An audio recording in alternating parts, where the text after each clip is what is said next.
Adja Begrich est notre invitée. En fait, elle nous reçoit au sein de groupe CTT et ça se passe dans un contexte très agréable, le monde du tissu, le monde du textile, en fait, intelligent. Et vous allez comprendre pourquoi. Elle est chef d'ailleurs de ce département textile intelligent ici au groupe CTT. Bonjour. Bonjour. Merci de nous recevoir. Ça me fait plaisir. C'est un véritable labo high-tech. On a déjà hâte de savoir ce que vous faites au quotidien ici au groupe CTT. Donc, moi, je suis chef de groupe textile intelligent depuis, maintenant, ça fait 5 ans que je travaille au groupe CTT.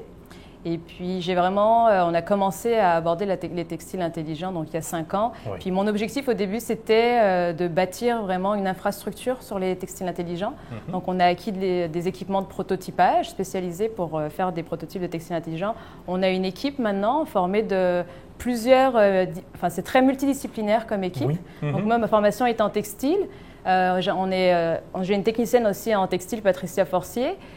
J'ai aussi un ingénieur en électronique. D'accord, parce que c'est très le surprenant. mariage des deux mondes. Ben, en Oui. fait, c'est ça, c'est exactement ça. Donc c'est pour ça qu'on a des équipements d'électronique ici qui nous aident, en fait, qui nous permettent de caractériser les textiles intelligents. Bien. Donc les textiles intelligents, je sais que tout le monde me demande, et souvent, c'est la question qui revient le plus souvent, Oui. c'est qu'est-ce qu'un textile intelligent? En fait, les textiles intelligents, on veut ajouter des nouvelles fonctionnalités aux textiles. Donc, ils sont souvent passifs, on les utilise souvent pour nous protéger du froid, des choses comme ça. Là, on veut vraiment leur donner des fonctionnalités qu'on les rende actifs. D'accord. Donc, on va intégrer d'autres technologies dans le textile qui sont non textiles, donc qui proviennent de l'électronique, de la physique, de la chimie.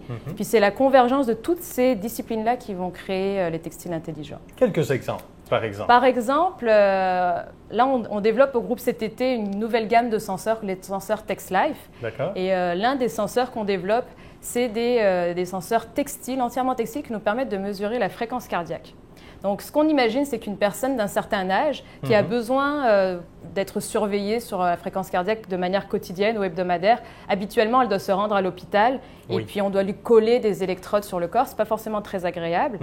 Là, on imaginerait que cette personne resterait chez elle, puis elle aurait à enfiler juste un sous-vêtement, un chandail, qui serait déjà avec des électrodes textiles, qui pourrait enregistrer dans une boîte et elle pourrait communiquer sans fil ou filaire les résultats de son électrocardiogramme, en fait. Donc, ça grâce au textile. C'est un progrès incroyable qu'on a enregistré dans votre secteur depuis les dernières années. Vous voyez ça, vous avez les deux pieds dedans. Oui. Comment on vit ça? Ça doit être un véritable tourbillon, ça doit être excessivement valorisant. Oui, c'est très excitant parce qu'en fait, ajouter des nouvelles fonctionnalités dans le textile, on peut vraiment en ajouter partout. Le textile, on le retrouve dans tous les secteurs, il est tout le temps autour de nous.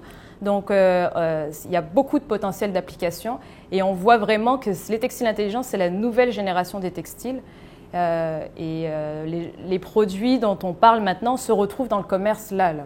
Donc, et puis, on apprend continuellement parce qu'on parle différents langages avec des électroniciens, des chimistes.